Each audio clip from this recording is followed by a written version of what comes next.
Pendant des années, l'Algérie a dépendu presque entièrement des importations pour ses véhicules. Des sommes colossales ont été dépensées à l'étranger, des usines ont été abandonnées, des engagements n'ont pas été tenus, et puis discrètement, un virage s'est opéré. Une usine repart, une marque s'implante, d'autres suivent. Depuis longtemps, le secteur automobile en Algérie rimait avec importation massive, dépendance externe et choix incertains. Un marché vivant, une demande élevée, mais une fabrication domestique quasiment absente. Ce système a eu un coût énorme, vraiment énorme. Chaque année, des milliards de dollars quittaient le pays pour acquérir des voitures montées ailleurs, tandis que les chaînes de production locales restaient inactives. À présent, ce cercle vicieux est en voie de rupture. Le démarrage de la production locale par Fiat représente un pivot essentiel. Ce n'est pas seulement un événement industriel, mais un indicateur politique, économique et stratégique. Pour la première fois depuis une période prolongée, un fabricant automobile mondial s'établit de manière pérenne avec une stratégie nette, fabriqué sur place, formé sur place et commercialisé sur place. L'usine située dans la wilaya d'Oran n'est pas une vitrine superficielle. Elle est opérationnelle. Les chaînes tournent, les premiers modèles sortent, et surtout, les quantités sont prévues pour croître de façon graduelle. Ce choix n'est pas fortuit. Fiat n'a pas été choisi au hasard. Les autorités algériennes visaient un projet fiable, structurant et duplicable. Un projet apte à servir de modèle pour les installations futures. À l'opposé des tentatives antérieures fondées sur un assemblage sommaire et précaire, cette nouvelle méthode s'appuie sur des normes industrielles plus rigoureuses. Le but n'est plus d'assembler quelques composants importés, mais de rebâtir un vrai réseau industriel. Ce que symbolise Fiat va bien au-delà de la marque en soi. L'usine d'Oran s'est transformée en un atelier expérimental. On y expérimente une nouvelle approche, intégration étape par étape, augmentation contrôlée de la production, surveillance stricte des standards, et surtout, un transfert authentique de savoir-faire. Des ingénieurs algériens se forment, des techniciens gagnent en expertise, des procédures industrielles sont intégrées en interne, l'automobile redevient une profession réelle, pas une simple transaction marchande. Ce succès préliminaire a provoqué un effet boule de neige. Le ministre de l'Industrie, Youssef Yousfi, l'a annoncé ouvertement. 2 autres fabricants automobiles sont en discussions avancées pour installer leurs unités en Algérie. Les identités ne sont pas encore révélées, mais le signal est limpide. L'Algérie n'est plus en stade de test. Elle passe à une phase d'expansion. Ces initiatives nouvelles ne se limitent pas à booster le nombre de véhicules fabriqués. Elles s'inscrivent dans une stratégie plus vaste, celle de bâtir une branche automobile nationale. Cela implique de varier les marques, d'étendre les types de véhicules, de couvrir divers segments du marché, et surtout, de créer un cadre industriel harmonieux. Le pays aspire à dépasser le modèle d'une usine unique pour édifier un écosystème. Cette aspiration répond à une nécessité économique pressante. La demande intérieure en automobile est robuste et stable. Les limitations sur les importations ont mis en lumière une vérité basique. Sans fabrication locale, le marché s'engorge. Les tarifs s'envolent, les attentes s'allongent, les citoyens en pâtissent. Produire sur le sol national devient donc une obligation, pas un caprice. Chaque véhicule monté en Algérie équivaut à une importation évitée, une sortie de devises épargnée et une valeur ajoutée générée localement. Mais l'essence du projet ne s'arrête pas à l'assemblage terminal. L'État met désormais l'accent sur un aspect crucial, la sous-traitance nationale. Les négociations en cours portent sur l'intégration graduelle de fournisseurs de pièces de rechange, de câblage électrique, de pièces plastiques, de sièges, de vitres, de composants mécaniques basiques. C'est là que réside la véritable métamorphose. Une industrie automobile robuste ne s'appuie pas sur une usine solitaire, mais sur une multitude d'entreprises affiliées. C'est pourquoi le gouvernement œuvre en parallèle au développement de zones industrielles dédiées. Des aires conçues expressément pour répondre aux exigences du secteur automobile. Accès logistique, alimentation énergétique stable, infrastructures techniques, proximité des ports et des routes. Tout est conçu pour attirer non seulement les assembleurs, mais aussi les fournisseurs d'équipements, les opérateurs logistiques et les instituts de formation. Cette renaissance automobile s'intègre dans une perspective économique plus étendue. L'Algérie vise à diminuer sa reliance aux hydrocarbures et à multiplier ses sources de croissance. L'industrie automobile remplit tous les critères.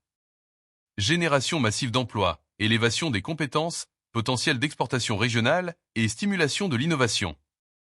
Un seul véhicule fabriqué localement mobilise des dizaines de professions bien au-delà de l'usine proprement dite. Il y a également une dimension mentale et emblématique.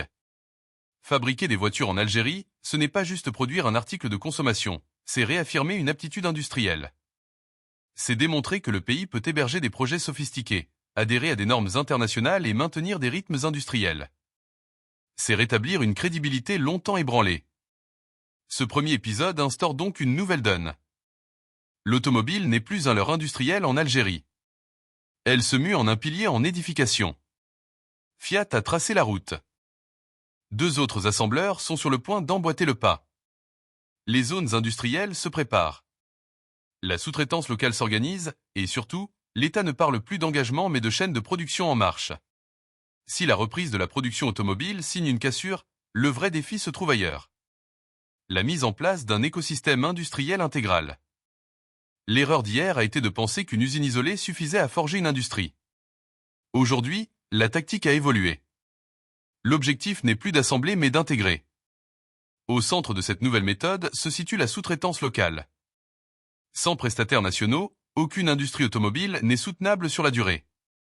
C'est pourquoi les pouvoirs publics évoquent désormais des chaînes de valeur plutôt que de simples lignes d'assemblage.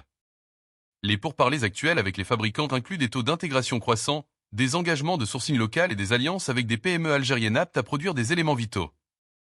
Cette évolution est tactique. Chaque composant fabriqué sur place réduit la dépendance externe, allège la logistique et génère de l'emploi qualifié. Plasturgie, câblage, sièges, batteries, éléments électroniques basiques. Ces domaines sont abordables et peuvent vite se développer. Pour les firmes nationales, l'automobile devient un marché formateur, rigoureux mais prometteur.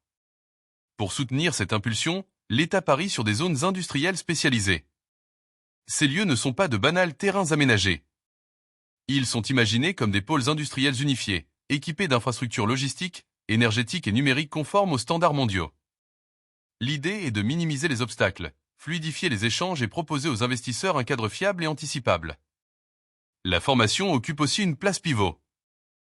Une industrie automobile contemporaine s'appuie sur des savoirs spécifiques, ingénierie, entretien, automatisation, qualité, logistique. Les initiatives en cours s'accompagnent donc de plans de formation adaptés en collaboration avec les fabricants, les centres techniques, les établissements de formation professionnelle et les universités sont progressivement incorporés dans cette filière industrielle. Un autre outil essentiel touche à la remise en service des usines inactives. Au lieu de recommencer à zéro, le ministère de l'Industrie a initié des évaluations techniques sur des sites fermés ces dernières années. Le but est évident, repérer ce qui peut être relancé, modernisé ou réorienté. Cette méthode réaliste permet d'économiser du temps, de valoriser l'héritage et d'esquiver les faux pas d'antan. Enfin, cette organisation industrielle cible un objectif précis, la pérennité. Les autorités veulent esquiver les cycles artificiels marqués par des relances hâtives suivies d'arrêts soudains. La circonspection montrée dans les plannings, les quantités et les approbations reflètent une détermination à bâtir posément mais fermement. Au-delà des usines, des lignes d'assemblage et des zones industrielles, la résurgence de l'industrie automobile en Algérie s'intègre dans une ambition bien plus vaste, remodeler la structure économique du pays. Ce domaine n'a pas été sélectionné par hasard. Dans le monde entier, l'automobile est un propulseur industriel vigoureux capable de tirer avec lui des dizaines d'autres branches, de la sidérurgie à l'électronique, de la logistique à la formation technique. Le premier effet porte sur la diminution pérenne des importations. Durant des années, le marché algérien a été tributaire de véhicules importés, exposant le pays aux variations des monnaies, aux ruptures de stock et aux choix de fournisseurs étrangers. En fabriquant localement une portion grandissante de ses besoins, l'Algérie reprend les rênes. Les quantités deviennent planifiables, les délais gérés et la tension sur les réserves de change s'atténue peu à peu. Le deuxième effet est sociétal. L'automobile produit des emplois directs et indirects à vaste échelle. Chaque usine crée des milliers de postes, mais surtout un réseau de professions intermédiaires. Entretien, transport, contrôle qualité, sous-traitance, service. Ces emplois sont formateurs, qualifiants et proposent des voies d'avancement. Ils contribuent à l'élévation des compétences d'une génération entière de main-d'œuvre. Le troisième effet est technologique.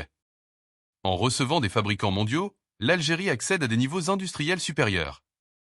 Procédures, normes, automatisation, gestion de la qualité. Tout cela se propage graduellement dans l'économie domestique. Cette progression en gamme profite à d'autres secteurs industriels qui acquièrent en rigueur et en compétitivité. Un autre enjeu vital concerne l'exportation. Si le marché intérieur est prioritaire, la perspective à moyen terme englobe nettement l'ouverture vers l'extérieur. Une industrie automobile intégrée peut devenir une source de devises, particulièrement vers les marchés africains. La localisation géographique de l'Algérie, ses équipements et ses pactes régionaux offrent un potentiel concret pour une expansion continentale. Enfin, ce projet contribue à un revirement de posture économique. L'Algérie ne souhaite plus être seulement un pays consommateur de biens industriels. Elle ambitionne de redevenir un pays producteur, capable de manufacturer, d'exporter et d'innover. L'automobile se transforme ainsi en un emblème de cette mutation, un secteur emblématique qui incarne la diversification économique désirée par les pouvoirs publics. Ce que dévoile la résurgence de l'industrie automobile en Algérie, ce n'est pas juste l'inauguration d'usines ou l'arrivée de nouvelles marques. C'est un revirement de direction, une détermination évidente à produire sur place, à dominer les filières industrielles et à ériger une économie moins assujettie aux importations. L'automobile devient ici un emblème, celui d'un pays qui transite progressivement de la consommation à la production, de l'inaction à l'initiative. Si cette tendance se consolide, elle peut métamorphoser durablement le réseau industriel, l'emploi et la position de l'Algérie sur le marché africain. Si ce genre d'analyse t'attire, like la vidéo, abonne-toi et surtout indique-nous en commentaire de quel wilaya ou de quel village tu nous suis. Je lis absolument tous les commentaires.